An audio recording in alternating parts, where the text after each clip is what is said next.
Bonjour Étienne. Bonjour Samaï. Alors nous entrons dans ce dimanche des rameaux. C'est très bouleversant de voir Jésus qui monte ce petit ânon et puis on a envie de se trouver avec les petits-enfants en train de l'acclamer. Mais en même temps, c'est aussi le dimanche de la Passion.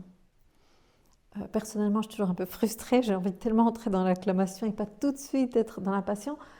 Quel est le lien entre les deux, entre cette entrée, ce dimanche où on a en fait ces deux côtés de cette médaille de ce Jésus déjà victorieux qui entre et puis cette passion qui est annoncée et qui nous prépare pour cette Semaine Sainte?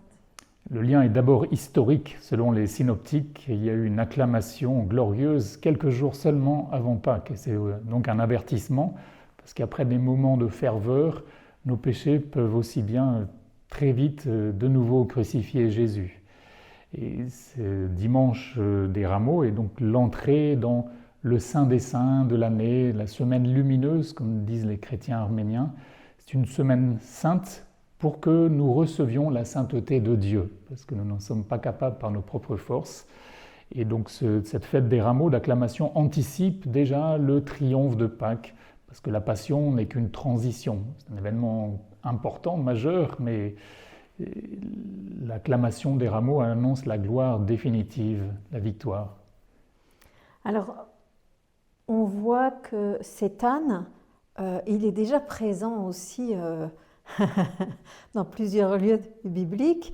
Je me souviens de Michel Remaud, avec qui j'avais suivi des cours, qui parlait de cet âne d'Abraham quand il va sur le mont Moria, et étonnamment il a un serviteur, mais c'est lui qui selle son âne.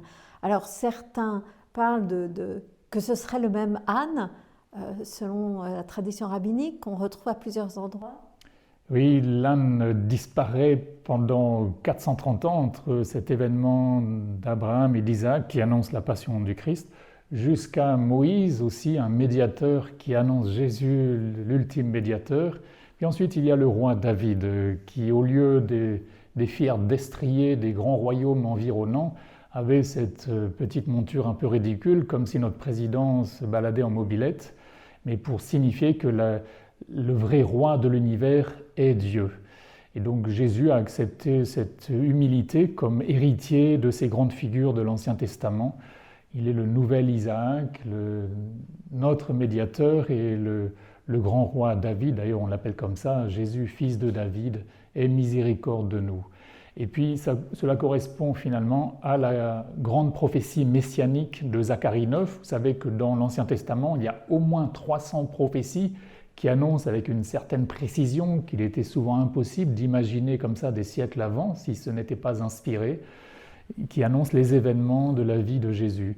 Et donc Zacharie 9,9 dit que le Messie viendra ainsi monter sur un âne et le petit d'une ânesse. Normalement, on ne peut pas monter sur deux animaux en même temps, encore moins s'ils sont de deux tailles différentes, même dans les cirques. Donc s'il y a une anomalie, c'est qu'il faut la rechercher, et c'est l'accomplissement de cette prophétie pour la fin avec le prophète Zacharie. Alors entrons dans cette semaine lumineuse, j'aime beaucoup cette expression, cette semaine lumineuse, pour accompagner Jésus, pour accueillir son amour, pour contempler son amour, pour le recevoir. Amen.